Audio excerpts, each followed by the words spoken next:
Social మీడియాలో పోస్టుల కేసుల్లో సజ్జల భార్గవరెడ్డిని పులివెందుల పోలీసులు 13 గంటలు విచారించారు. తొలి రోజు 53 ప్రశ్నలు, రెండవ రోజు 73 ప్రశ్నలు అడిగారని తెలుస్తోంది. డీఎస్పీ మురళీ నాయక్ ఆధ్వర్యంలో ఇద్దరు సీఐలు, ఎస్సీలతో పాటు టెక్నికల్ టీంతో విచారణ జరిపారు. వర్రా రవీందర్ రెడ్డి, సజ్జల భార్గవరెడ్డి కేసుల్లో చాలా సమాచారం సేకరించామని డీఎస్పీ మురళీ నాయక్ తెలిపారు. ఇక భార్గవరెడ్డి ల్యాప్టాప్, సెల్ ఫోన్ స్వాధీనం చేయాలని నోటీసు ఇచ్చామన్నారు. వాటిని స్వాధీనం చేయడానికి వారం గడువు ఇచ్చామని అన్నారు.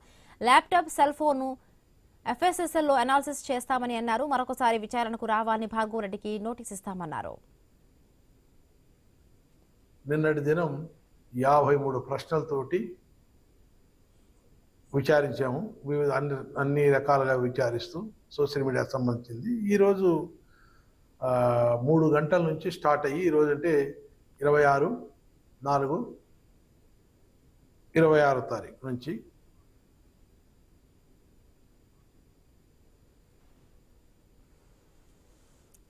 సోషల్ మీడియాలో పోస్టుల కేసులో సజ్జల భార్గవరెడ్డిని పులివెందుల పోలీసులు ఇప్పటికే 13 గంటలుగా కూడా విచారించారు. ఇవాళ 3వ రోజు విచారణకు కూడా సజ్జల భార్గవరెడ్డి హాజరు కాబోతున్నారు. రైట్, దీనికి సంబంధించి మరిన్ని పూర్తి అప్డేట్స్ మా కరెస్పాండెంట్ ప్రశాంత్ శర్మ అందిస్తారు. ప్రశాంత్ శర్మ.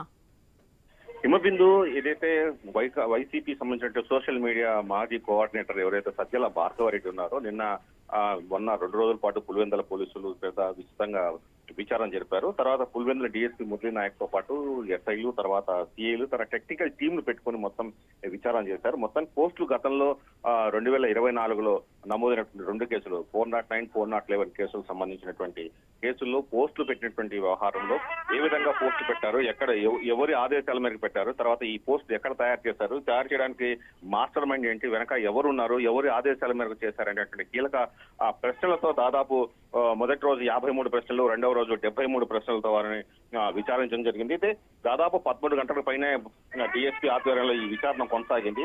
విచారణ అనంతరం కూడా డిఎస్పీ స్పష్టం చేశారు. తర్వాత ల్యాప్టాప్, తర్వాత సెల్ ఫోన్ ఏదైతే పోస్ట్ పెట్టడానికి వినియోగించారో వాటిని తమకు హ్యాండ్ ఓవర్ చేయాలని కూడా నోటీస్ ఇచ్చారు. నోటీస్ అందుకున్నటువంటి సజ్జల భార్గవరెడ్డి వారం రోజుల్లోగా వాటిని అందించేందుకు కూడా సుముఖత వ్యక్తం చేసినట్టు డిఎస్పీ చెప్పారు.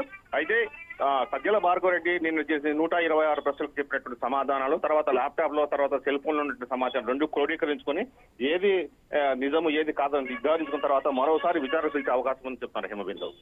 Right, thank you Sharma.